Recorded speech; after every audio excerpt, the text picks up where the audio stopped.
Good morning, everybody. How's everyone doing today? Good to see you. Kyle here, and it is our Tuesday get together.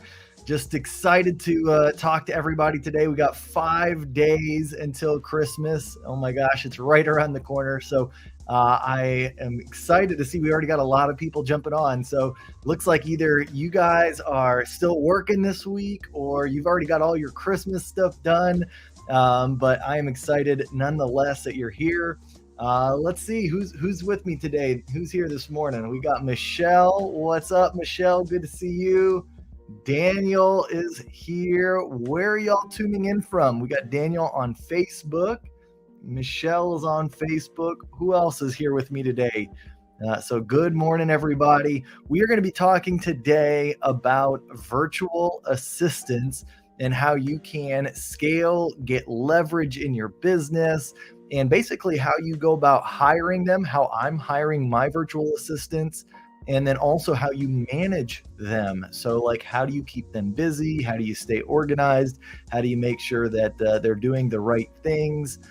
All that good stuff. So if you've never hired a virtual assistant at all, if you've only been doing all the work yourself, if you've never even hired anybody, I think, this is going to be a great video for you. We are going to cover a lot of stuff. So, and I'm here to answer any questions that you have. So if you have any questions about virtual assistants, then feel free to throw them into the chat and into the comments, and we'll talk about it. But yeah, really excited to have everybody here. So let's go ahead. I'll give a couple more minutes just to let everybody jump into the stream before we kick things off. But in the meantime, go ahead. I put something in Agent Flight Academy the other day. It got a ton of responses. I want to see, and it was pretty exciting, pretty interesting to see, where was your very first job? That's what I want to know. Put that in the comments. If you're tuned in, whether you're watching on Facebook or YouTube, let me know where your very first job was. I had a few small jobs before I was 15, like things that I just kind of did during the summertime. But my first main job that I can remember was McDonald's.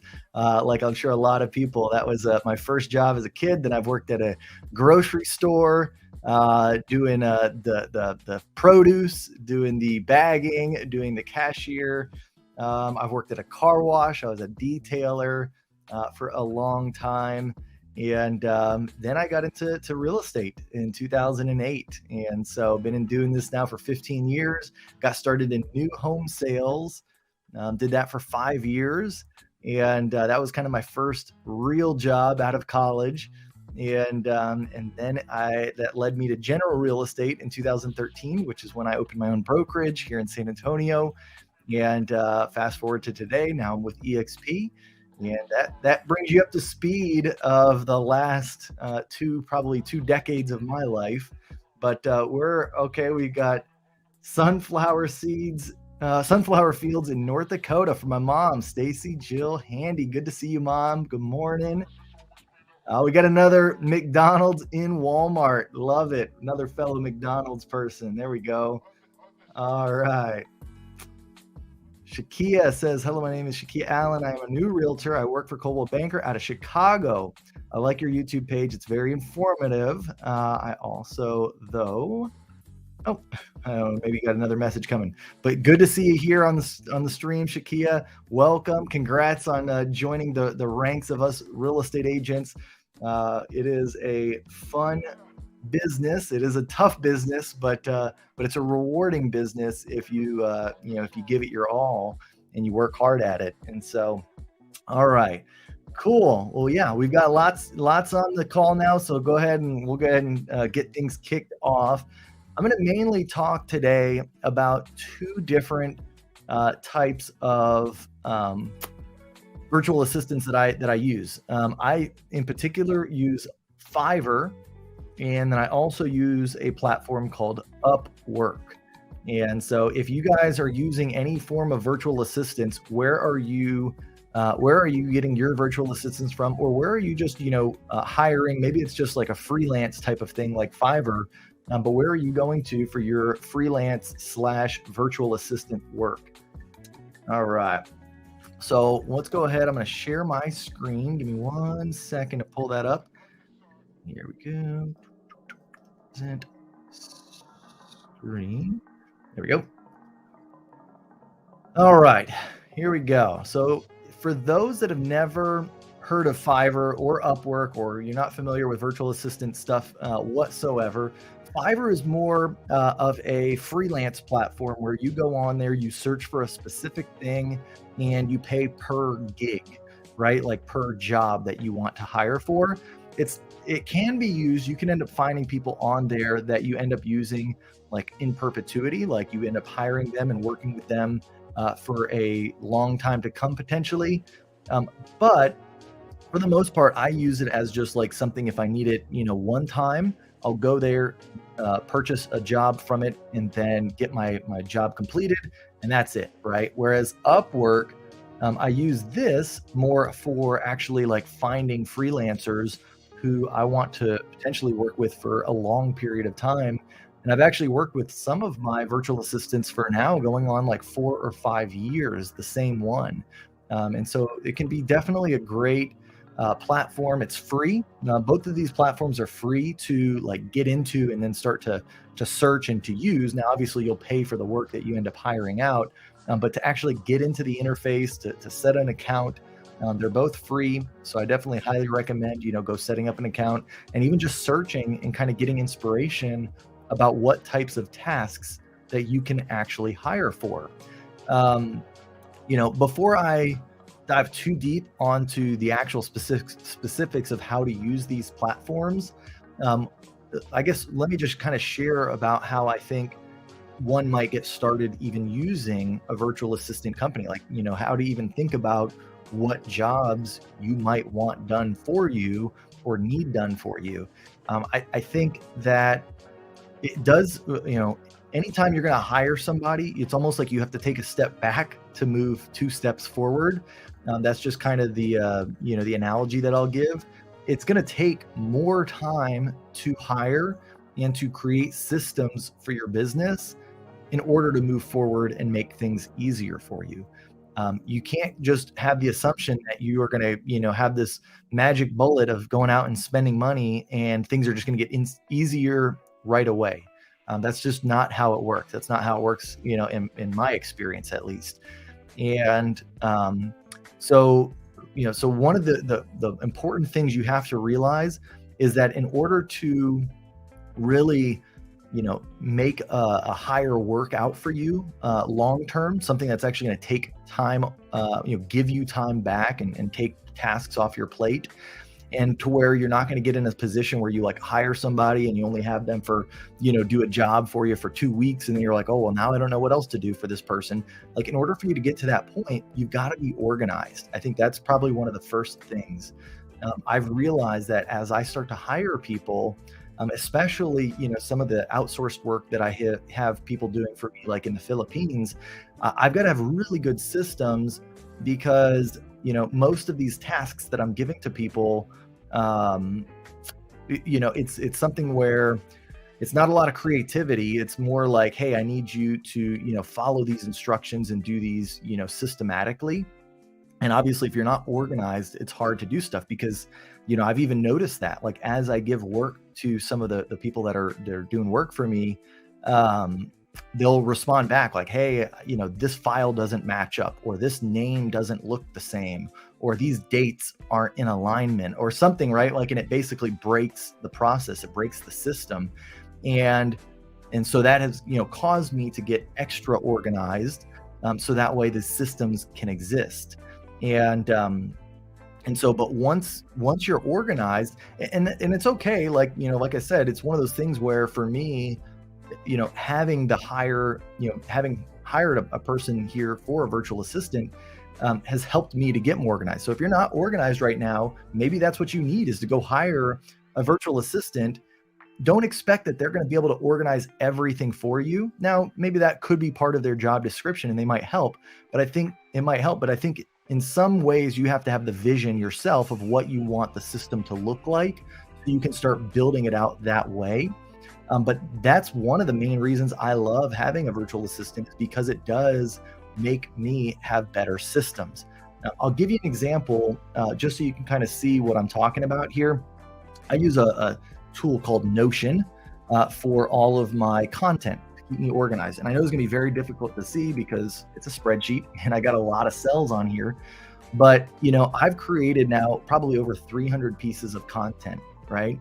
And if I want my assistants to be able to do anything for me, whether it's creating thumbnails, whether it's publishing things, I've got to stay organized. And so having a tool like this, and I created this system, it's taken a long time to build kind of this process here.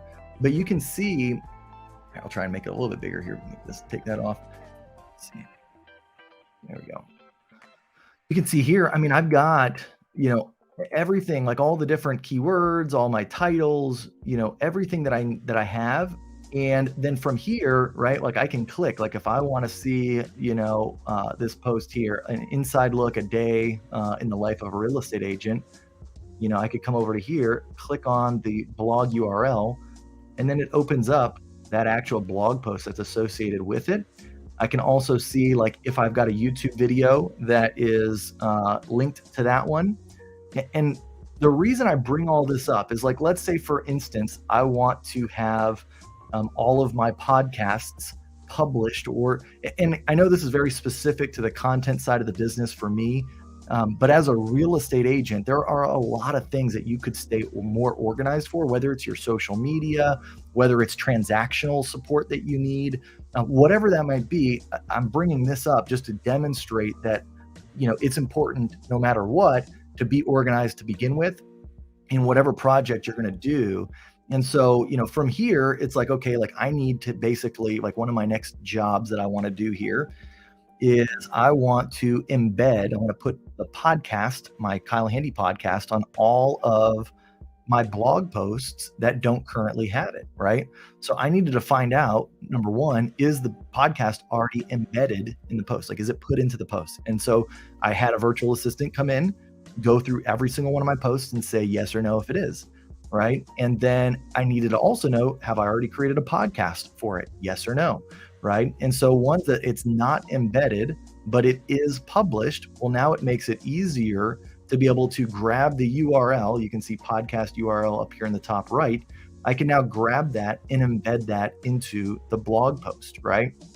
So, basically from here, all I would need to do, and this tool is called Notion. I see some people asking, this is called Notion. It is free. You can pay like $10 to get like a team version, but even still, I don't even need the team version. You can just share specific pages with people, and that seems to work out.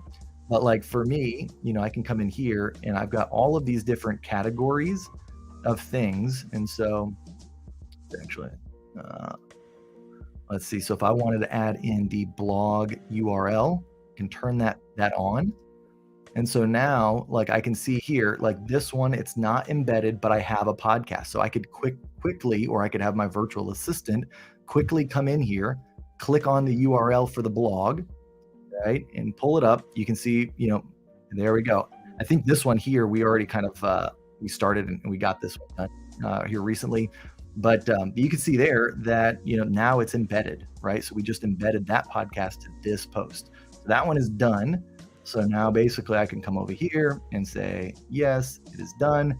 And there we go. Right now I can move on to the next one.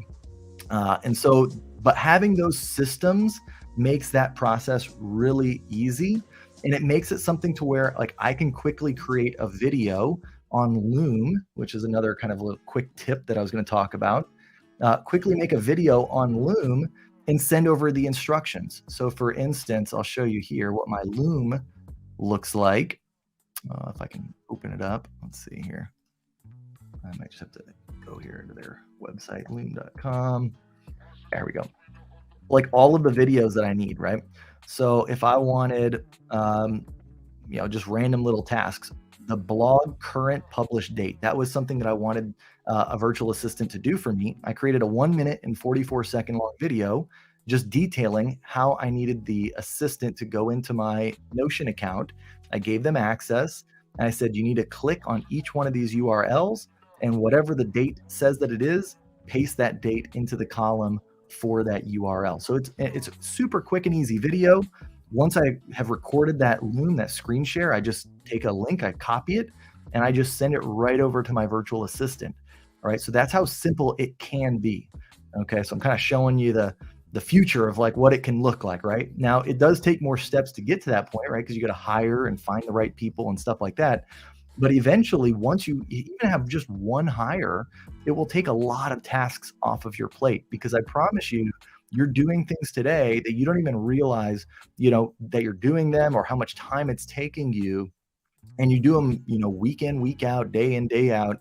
And if you just made a quick little system, and had a little video, shot it off to somebody, and it could take that off of your plate, the more and more you get in the habit of doing that, it'll allow you to focus on the big things, the things that, really a virtual assistant can't do.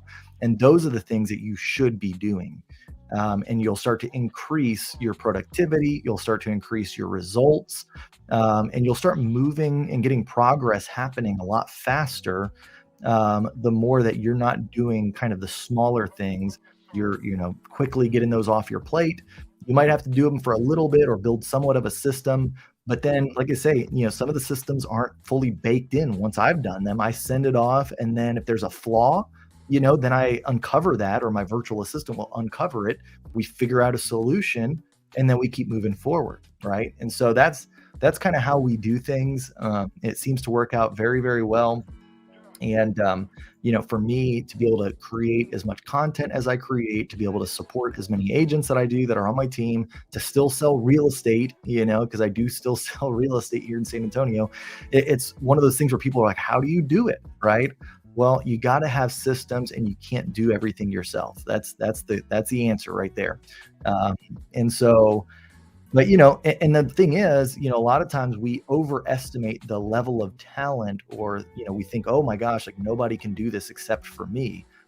If that's how you feel, which I've felt that way myself a lot in the past, I'll be honest with you, the reason you feel that way is because you've not systematized what you do, right? So you can't, easily give those instructions to somebody. It's not that it's super hard work. It's just you have not done what it takes to create a system, to spell it out of what needs to be done. And that's with most tasks. I mean, 90% probably. And so there's maybe 10% of the tasks that like you only can do, but a lot of times we think that we got to do everything, right? And so anyways, that's kind of my take on all of that. Is that you might have to take a step back. You might have to, take a little bit of time to actually, research or create a system, or, do some of these things that might seem monotonous for a little bit of time. And it will take you more time to do it. But once you've done it, you're going to gain back so much more time into the future. And so, it's definitely worth it to focus on that.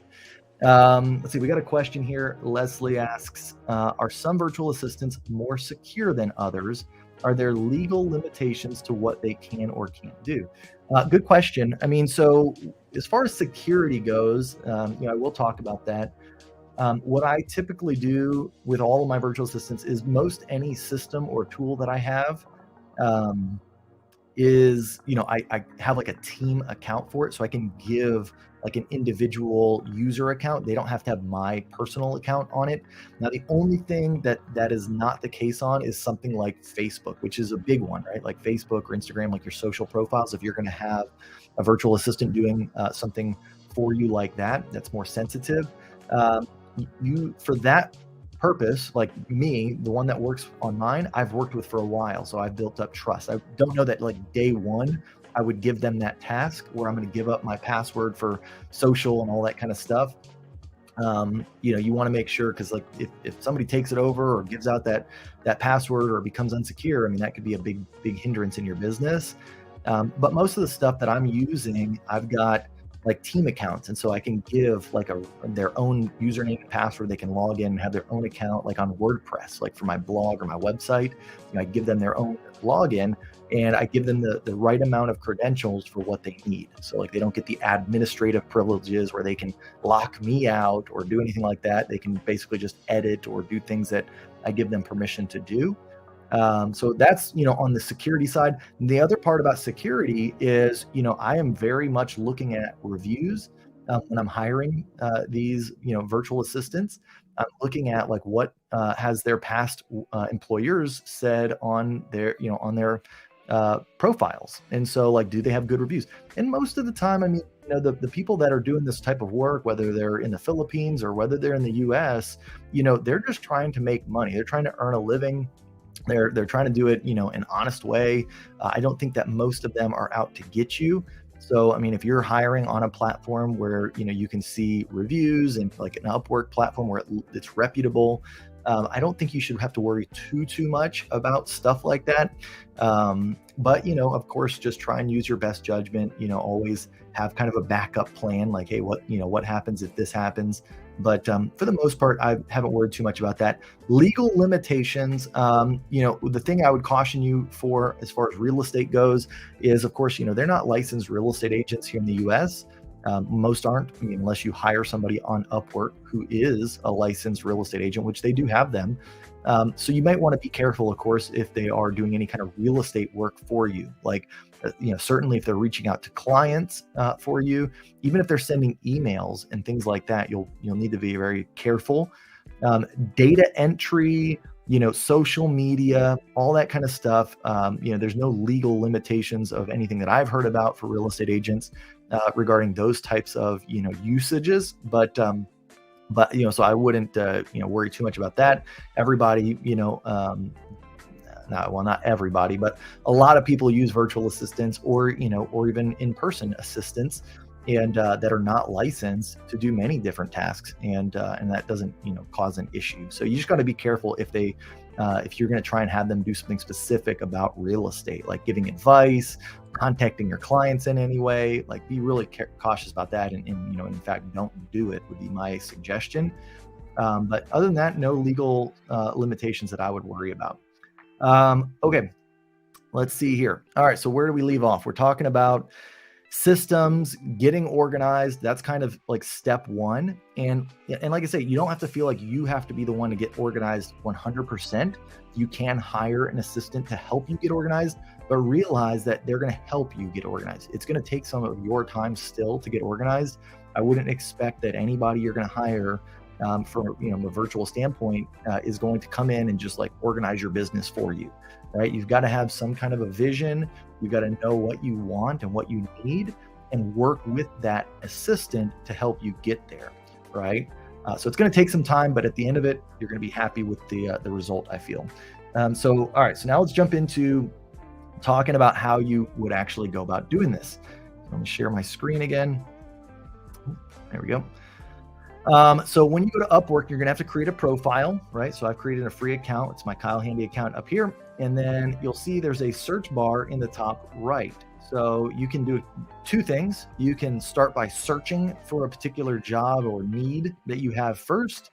Or you can start just by going over to jobs and literally posting a new job, right? So you just come down here and post a job of what you need and have people apply for that job. And trust me, you will get people that apply for your jobs that you need. I mean, anytime I post a new job, whether it's like graphic design, video editing, I'll have like 30 applications within the first, few hours for me to review.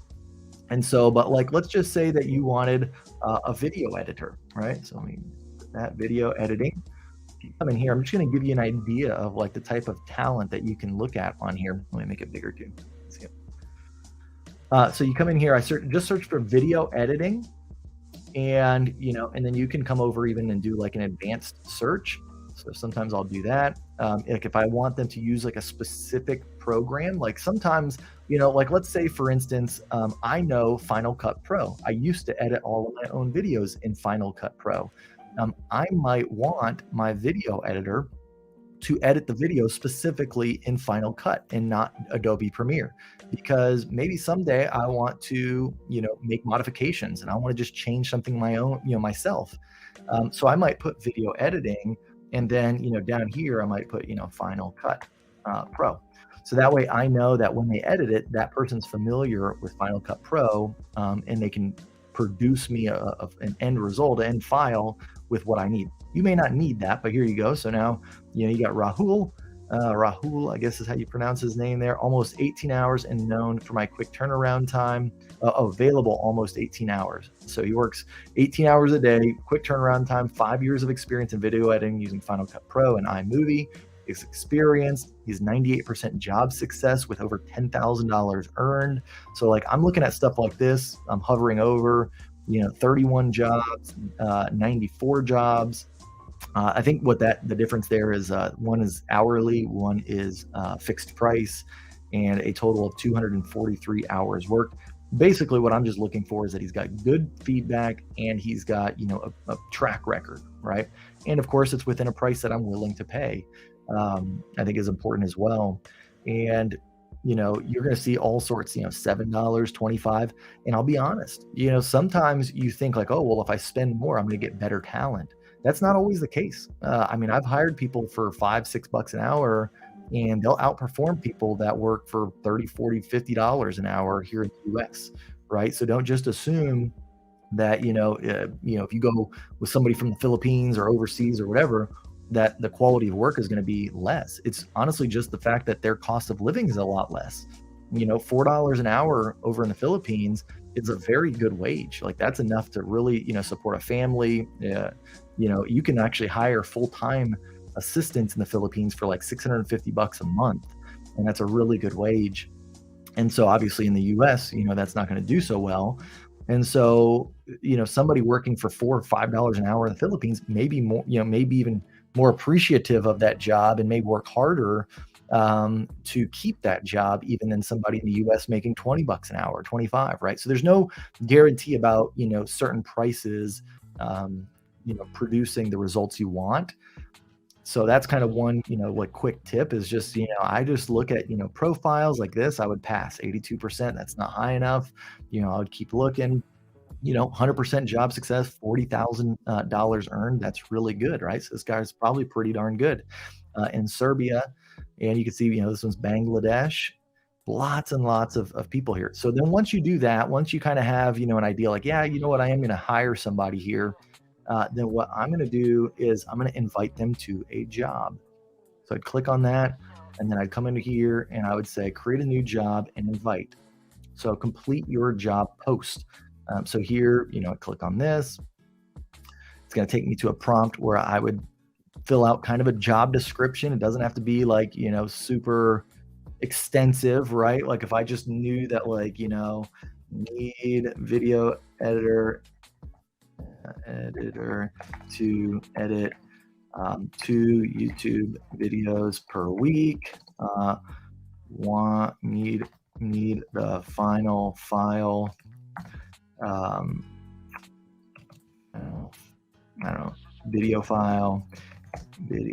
and project file sent to Google Drive, right? And then maybe, flesh that out a little bit, like since I've already got a YouTube channel, I'll link to my channel so you can kind of see, what type of videos that I produce, and title your job description. And then literally from there, I come down here, scope, if it's a small scope, or like if you want to do something, that you plan to have it be, medium, large. My stuff is usually small, and I'll do, how long will your work take? If it's just like, a one-off thing, maybe it's a month. If it's going to be a long-term thing, maybe it's 3 to 6 months or longer, right? But don't worry too much about that, because usually once you start talking and communicating with the person, you'll figure that out. Setting a budget. I mean, if you want to set a budget, you can.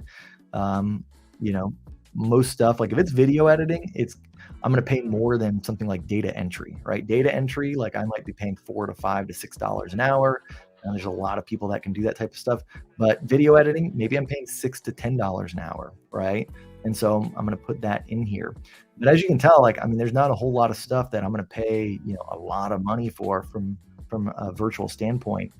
You can, if you want, if you think that that's going to produce you better results. But most of the time, like I say, I try and, find people who are hungry, that, are working hard and, enjoy, making the amount of money that I'm willing to pay. And then so once that's ready, I would post the job and invite them. And then what I'll do at that point is, like, let's say that I've done that. It'll take me to a prompt where then it'll say, hey, thank you for this job post. Would you like to invite any of these other freelancers? And then it'll basically pull up freelancers that are specific to the type of job that you just put in there. And you can just click away at anybody that's got, good feedback, lots of experience that looks like, they're potentially, going to be a good employee or a good worker.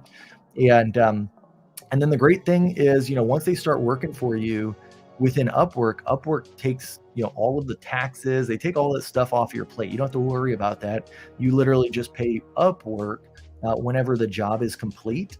Um, and then at that point, you'll be able to you don't have to worry about 1099. You can just say, hey, this was a business expense, was Upwork, was virtual assistants, and that's a deduction, tax deduction for your business. And so obviously go check with your advisor, your CPA, and all that kind of stuff to make sure all this stuff is sound advice. But that's what I do, right? Is I just pay everybody through Upwork, and that way I don't have to worry about like getting 1099s and getting different things sent off, W-2, stuff like that. There's no need for that. This just keeps it really simple. You pay per job. And the other thing that I'll talk about, one of the things that I like to do is I'll hire anywhere from like 3 or 4 hires at a time. So like if I'm looking for a video editor, I'll hire 4 video editors at one go. And I'll have maybe 4 different videos that are ready for editing, and I'll send each one video. And I'll say, hey, I'd like for you to edit this video, at the style of this. I'll give them an example, like, whether it's an example on my channel, or maybe it's a different video from another channel. I'll say, I want it to kind of like look like this. You got to give them some, guidance. And whichever one out of the 4 gives me the best product, but also communicated the best, timeliness, all that kind of stuff, I'll take into account. That's pretty much the one that I'll go with moving forward. So even when you hire them, it doesn't mean you have to lock them in. Like I'll tell everybody like, hey, you're on a trial. Like, this is, just I'll give you this one job. I'll pay you for it. So even if I don't end up liking the quality, I still end up paying them for it.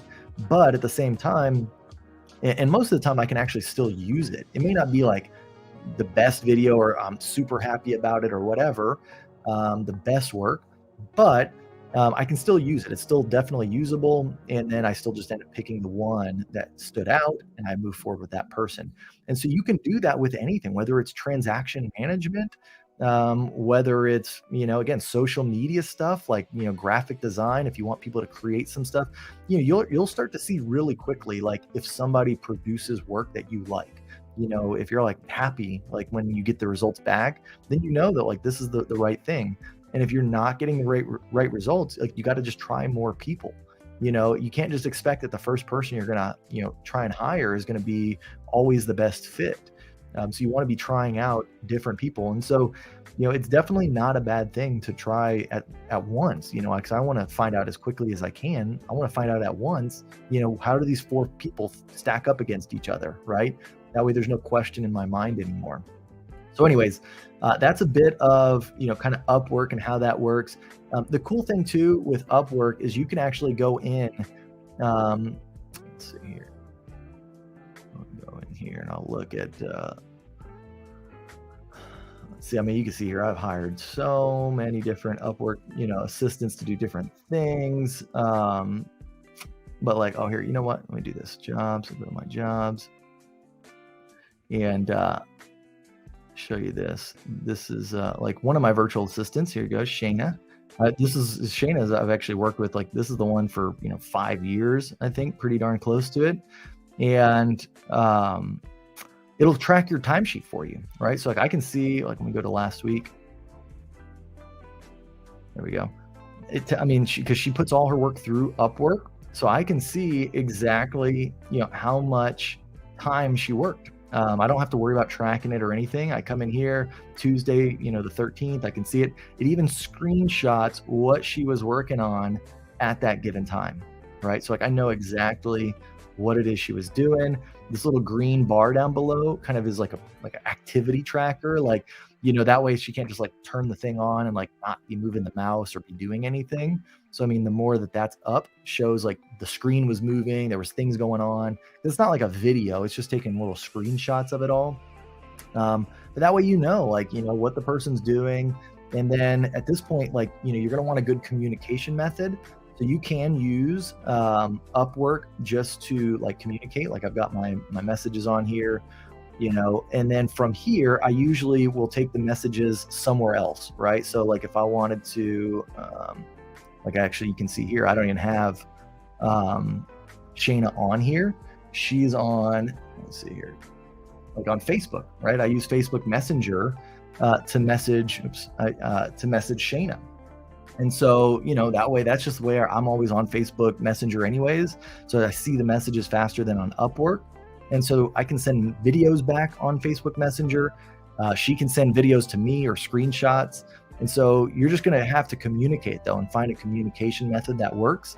Another one is like, for instance, my graphic designer, works in Canva. So like here recently, I've been changing out a lot of my designs on Canva. I come in here. One of the ways that we communicate with this is, let me make this smaller, as you can see here, like, there we go, is I can actually comment directly on the different pieces of the thumbnails, right? So like on this one, hey, this one, the S was like misplaced. It was like down here for some reason. I said, hey, S on cons is formatted incorrectly. And then she fixed it, right? And then she put a little checkbox. So like having stuff where you can collaborate makes things so simple, right? Because then I can just see like the work she's doing, come in, if something's not right, go right to it, kind of fix it. But there's so many great ways that you can do things. You just got to get started. That's kind of the point, is like, you don't even know what really exists that you can start outsourcing or how you can start scaling until you start to do it.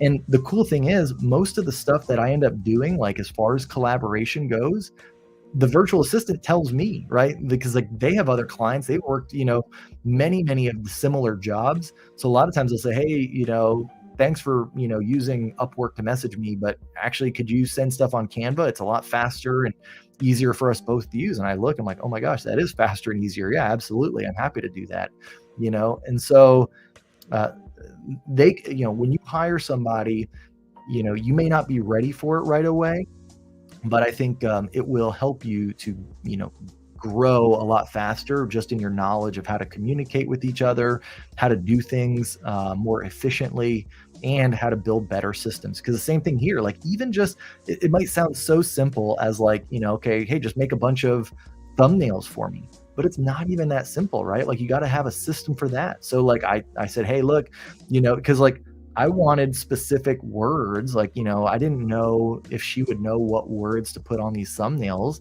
and I didn't want to just leave that up to chance. And so I said, hey, I'll create a little spreadsheet, which is what I did. Here, I'll show you here my spreadsheet called my YouTube project. And so like for one-off projects, I usually just create a spreadsheet versus like doing it within Notion. Notion is like my ongoing, I'm going to have that for everything just to keep organized. But for this, like when I was rebranding all of them, these are the ones that I've already rebranded. You can see all these ones that say published. I put the text that I wanted the thumbnails to say, right? So that took me some time to like go through and to do that. But it was a lot faster than me having to create every single thumbnail from scratch. I basically just went through and said, okay, I want this to say this. These are kind of the things. And I mean, instead of if I were to do 100 thumbnails myself, I mean, that would have at least taken me probably 15, 20 minutes a thumbnail. So you multiply that out. I mean, what's that, 2,000 minutes? I can't even tell you. I mean, that'd be, what's that, 20 hours, 30, like over 30 hours. I mean, that'd definitely be a full week worth. And then, whereas it took me maybe an hour and 30 minutes to like, just like, because I was just in the mindset of thinking about these things. So I just created all the things and, sent it away. I gave her access. I shared access to this, and, away she went, starting to change all of the thumbnails. So it was pretty easy. This, I exported it. So if you're wondering like, well, how'd you even get all of your videos that are on YouTube? You've heard me talk about this tool before, which is TubeBuddy. TubeBuddy has a great, I'll show you here, a great little tool here. Go to my channel, is go to videos. Actually, you know what? I think it's in my YouTube studio. I'll go to my YouTube studio, content, and then there we go. come here and I go to channel backup. And then on here, you can back up your entire channel. And it doesn't mean that it actually gives you the video file. I wish that it did that, but it'll give you a spreadsheet, a CSV file with all of these title, or with all of that right there. So that's what I needed. I exported it. I added a column for the thumbnail text that I wanted, and I went to town on it. And but yeah, and so I mean, that's how literally within maybe like 3-4 days now, I've already gone, and if we take out all of my reels, monetization,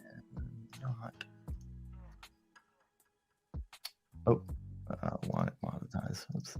Monetization is monetized.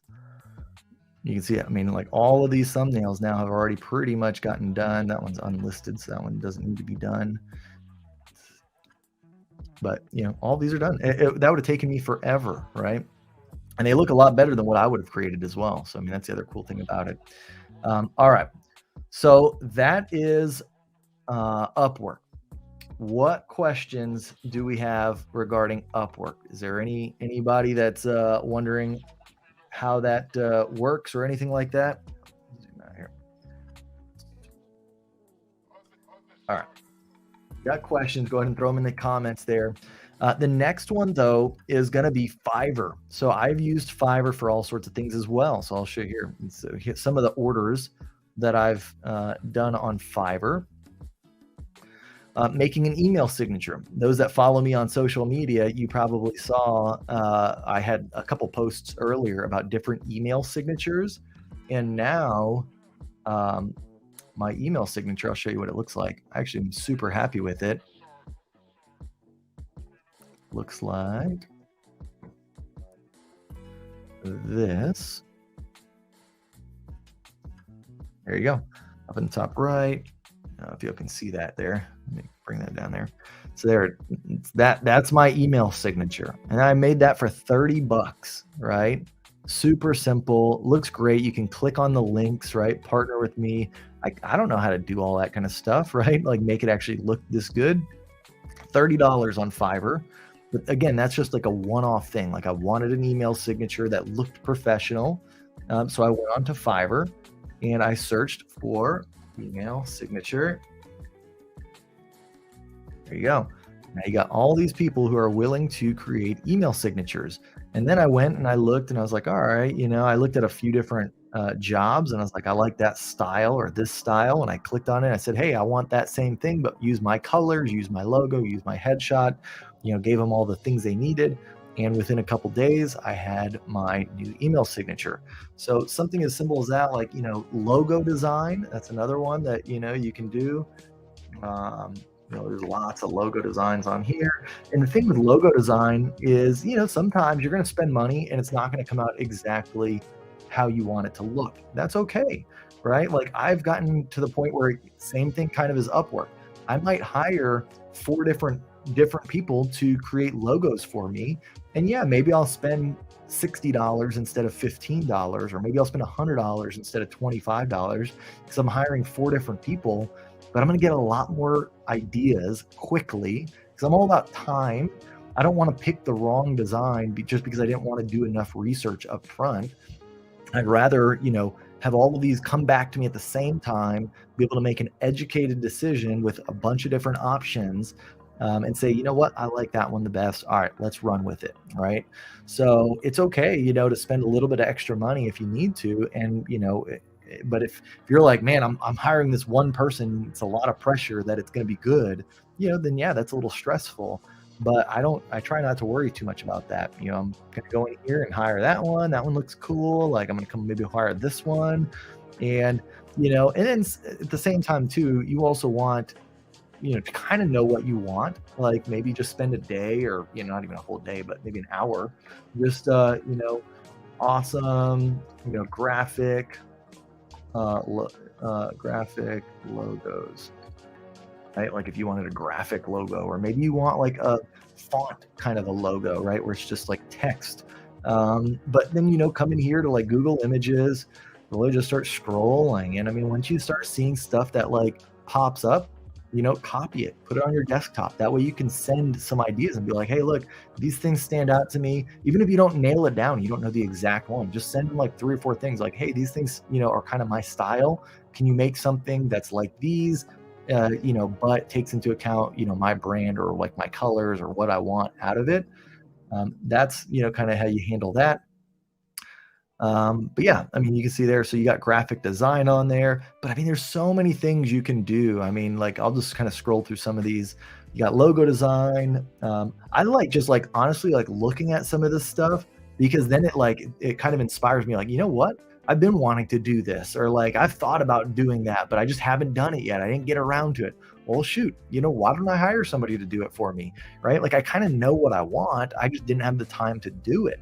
And so like I'll come in here and I'll just kind of like look at some of these things, be like, you know what, that'd be cool. Like I would like to, fonts and typography. Like, what does that mean? Like, let me come and look at this. Oh, cool. Like I can create custom fonts. Like that's pretty cool. Like I've always just selected other people's fonts, but maybe I want my own font. Like, you could do something like that. I will write anything in copperplate calligraphy. I don't know that I would need anything like that, but if you needed it, it's pretty cool. um, Draw something in Japanese traditional calligraphy, pretty cool. Digital marketing. I mean, so here's like a big one, right? So you can do like, social media marketing, any of that kind of stuff. You click on it, they'll tell you what they do. So some of these things are like ongoing. It'll say starting at $60, but then you'll read it and you'll realize that, they're actually looking for like ongoing work. So somebody like, of course, a social media manager, is most likely going to be where you're going to pay them in perpetuity, unless it's just like an overview. Like if you just want somebody to review your channel or something like that, review your Facebook profile, anything like that. But again, most of that time where it's going to be an ongoing thing, I'm looking for people on Upwork.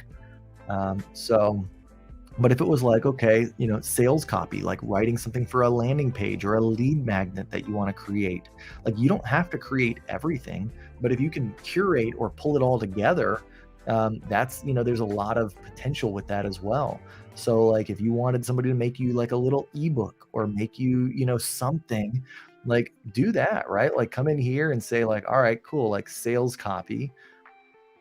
I can come in here and if I want it, I'll write powerful sales copy that sells your offer, right? Maybe I'd look into this person for something. Professional copywriting for your website or blog in 24 hours. So now obviously when you look at these different prices, you got to see like what that includes, like what that entails. And so the prices on Fiverr for stuff like this, where it's like very obscure, usually is just kind of a starting point. Like it's not going to be, you'll find out pretty quickly like how much stuff some of this stuff costs. But realistically, like if it's just to create like a lead magnet or something, I mean, maybe you spend $50, maybe you spend $100 kind of on the high end. And when I'm talking about like a lead magnet, I'm talking about like something for like your website, right? Like, so here's a, one of my real estate websites, right? Your House Heroes.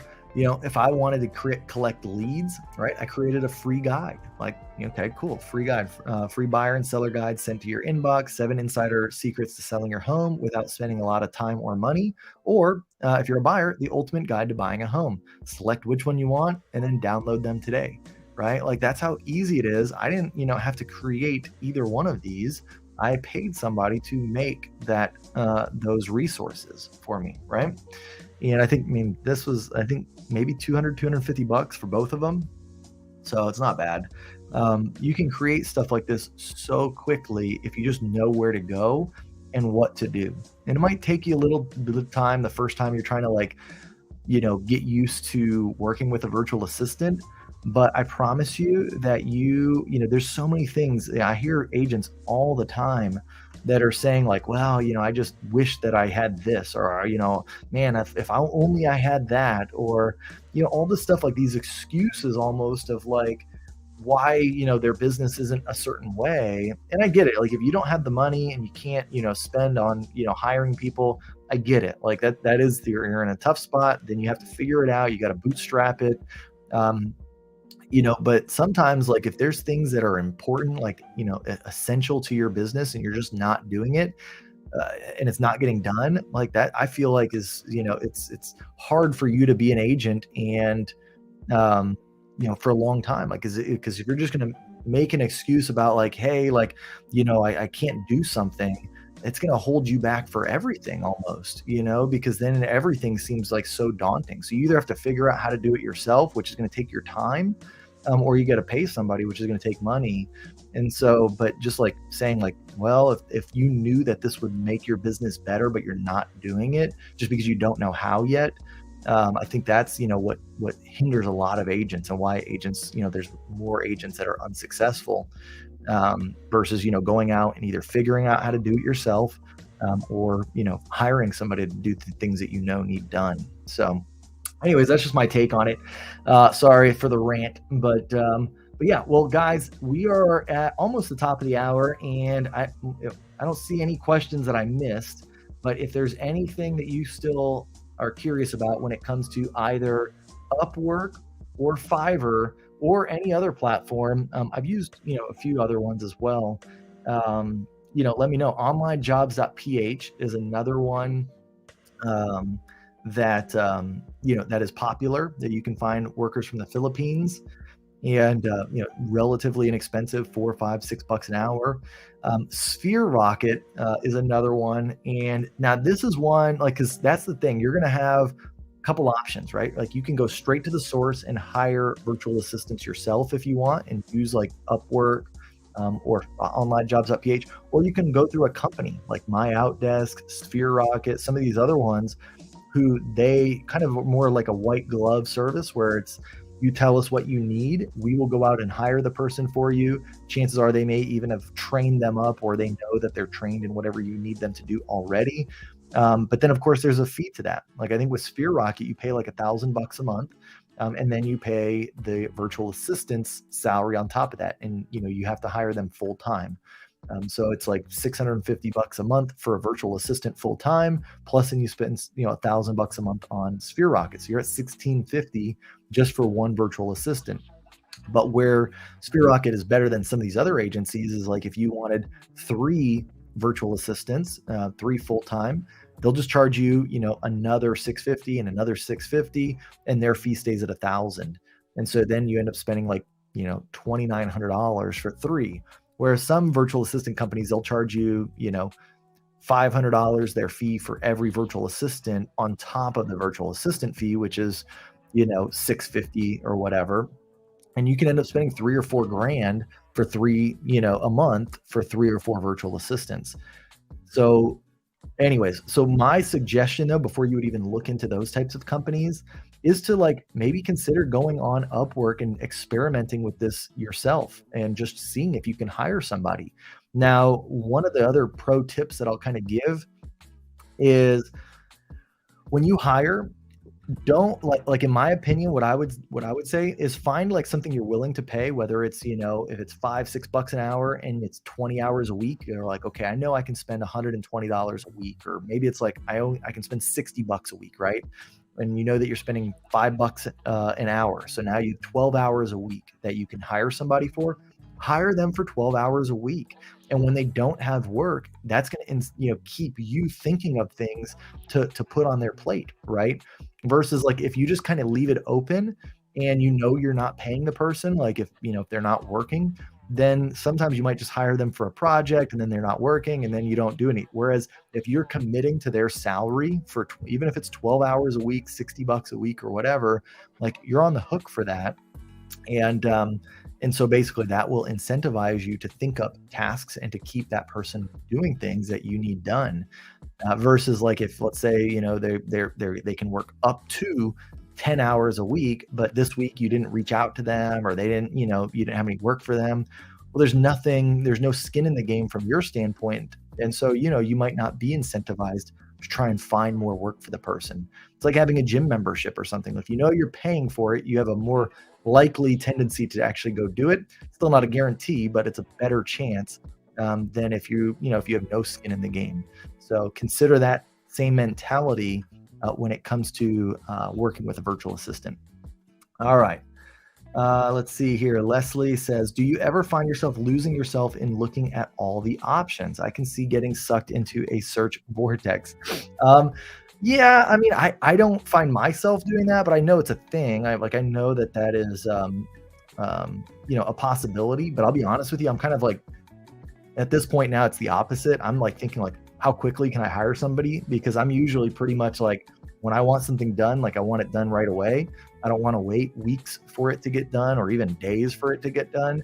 So like most of the time when I put a job post up or I'm like searching for people to do work, like I need that job done yesterday. So it's like, so I'm not like really trying to look into too many more options. Um, like I say, I mean, I do browse the feedback and their profiles, but then I'm pretty much just like ready, fire, aim, right? Like I'm just like go.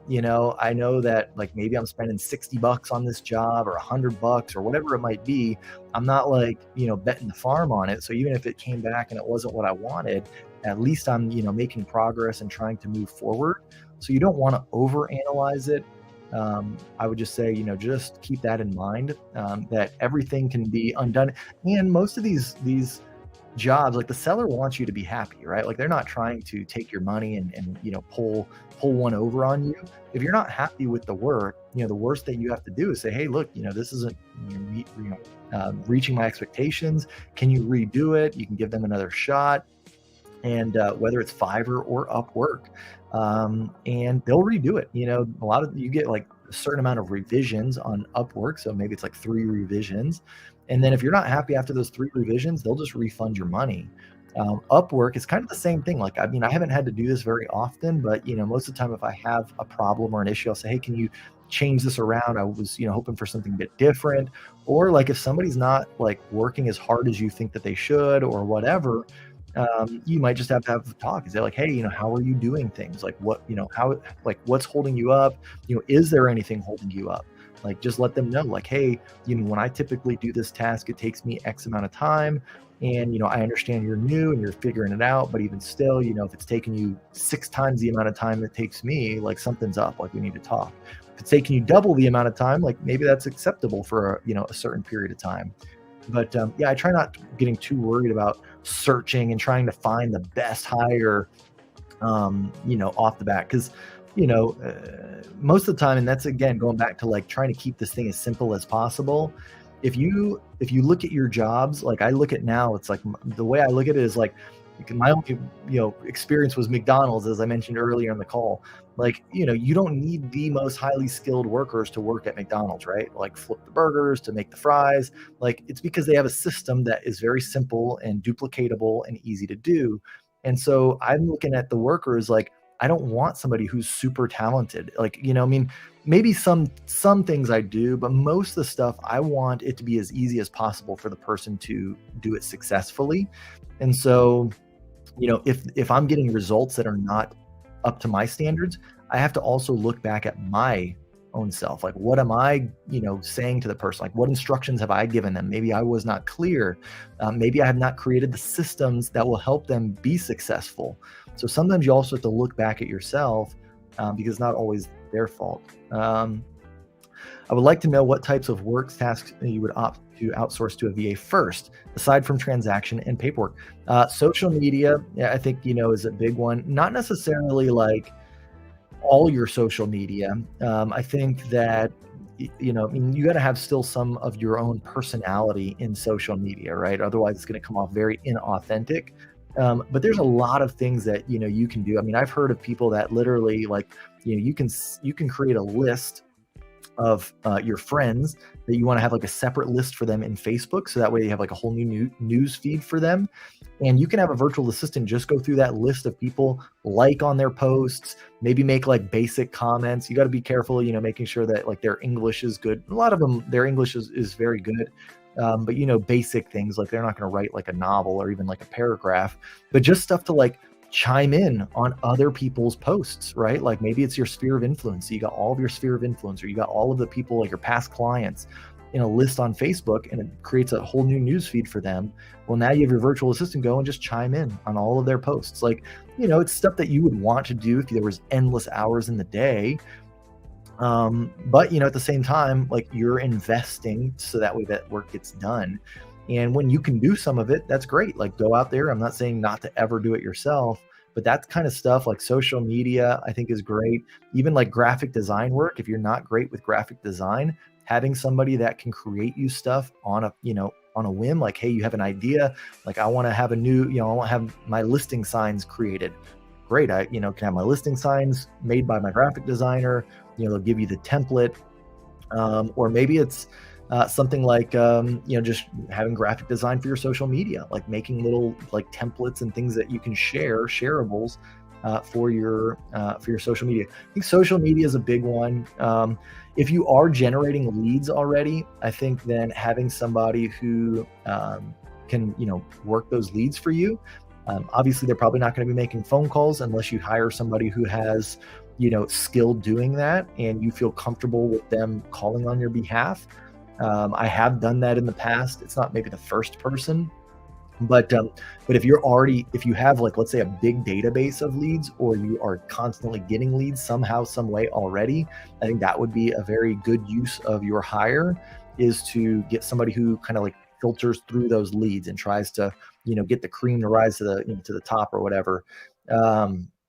And so I think that would be a good use of your time outside of transaction and paperwork.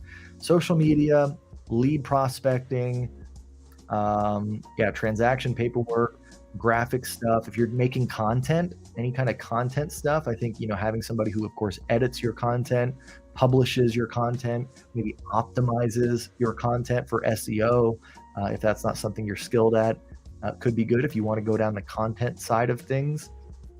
So those are all the, like, kind of the ones that stand out to me that I think will make a big impact on most agents' businesses. All right, cool. That's it. Well, very good. I think, that was all the questions. Well, guys, that definitely brings us to the top of the hour here. So thank you so much. I hope that everybody has a fantastic Christmas coming up here and on Sunday, 5 days away. So hopefully you've got all your stuff, presents wrapped and ordered at least. And I just, take this time to enjoy family and just relax a little bit, prepare for the new year.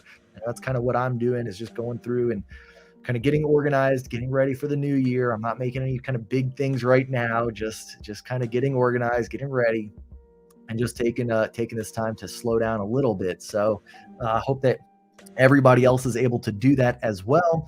I will not be streaming next Tuesday, just be, again, kind of taking a little bit of time off for Christmas.